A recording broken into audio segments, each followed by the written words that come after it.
Hello friends, welcome to number one study. इस video में हम डिस्कस करेंगे क्लास 10 इंग्लिश चैप्टर 8 भोली का एक क्वेश्चन। सो क्वेश्चन हमें पूछा है, Bholi's real name is Sulekha. Bholi का रियल नेम है Sulekha. We are told this right at the beginning. Story के शुरुआत में ही हमें बताया जाता है कि इसका नाम सुलेखा है, but only in the last but one paragraph of the story is भोली कॉल्ड सुलेखा अगेन। और पूरे स्टोरी भर में ना इसे भोली भोली ही कहा गया है, लेकिन जो लास्ट पैराग्राफ है स्टोरी का, वहाँ पे फिर से इसे भोली ना कहते हुए फिर से सुलेखा कहा गया है।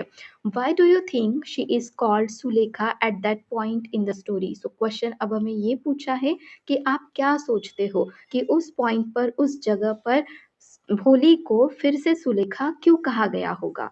तो इसका आंसर क्या लिखेंगे? भोली मीन्स सिंपलिटन। भोली का मीनिंग होता है सिंपलिटन, मतलब कि बिल्कुल ही भोली, जो खुद से कोई डिसीजन ना लेती हो, जो कुछ उसे कहा जाता है बस वही मानती हो, तो ऐसी होती है Bholi. She never takes a stand, वो कभी अपना स्टैंड नहीं लेती। She follows what is told, जो उसे कहा जाता है बस वही वो कहती और मानती है।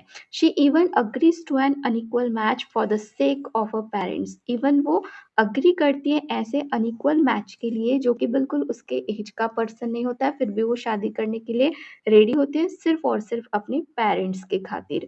But towards the end of the story, when she sees her father pleading in front of the bridegroom and getting humiliated, she refuses to get married. लेकिन फिर एंड में हमने क्या देखा स्टोरी में कि जहाँ पे जो उसका ब्राइडग्रूम होता है वो डाउरी मांगता है। 5,000 रुपीज क्यों मांगता है? क्योंकि भोली के फेस पर पोक मार्क्स होते, दाग होते, ये देखकर तो वो काफी, उसके जो फादर है वो प्लीडिंग कर रहे होते हैं उस ब्राइडग्रूम के आगे, और वो ह्यूमिलिएट करता है, उसके फादर को अपमानित करता है और उसके फादर गिड़गिड़ाते उसके आगे।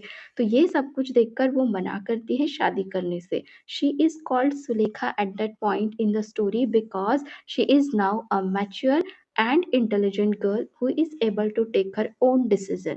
अब इस पॉइंट पर स्टोरी में फिर से उसे भोली ना कहते हुए सुलेखा कहा है।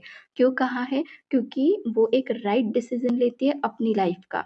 अब तक स्टोरी में क्या चल रहा था कि भोली को जैसा कहा जाता था भोली वैसे ही करती थी, इसलिए उसे भोली कह रहे थे। लेकिन यहाँ पे कोई भी भोली ऐसा काम नहीं कर सकती, मतलब किसी भी भोली को ये नहीं समझ में आ सकता कि ये सही है और ये गलत है, बट यहाँ पे इसे समझ में आता है कि ये गलत हो रहा है, और वो अपने भले के लिए, अपनी फैमिली के भले के लिए एक अपनी तरफ से स्टैंड लेती है। इसलिए कोई भी भोली ऐसा काम नहीं कर सकती, इसलिए उसे भोली ना कहते हुए फिर से सुलेखा कहा जाता है। She is aware of her rights and does not let anyone humiliate her family.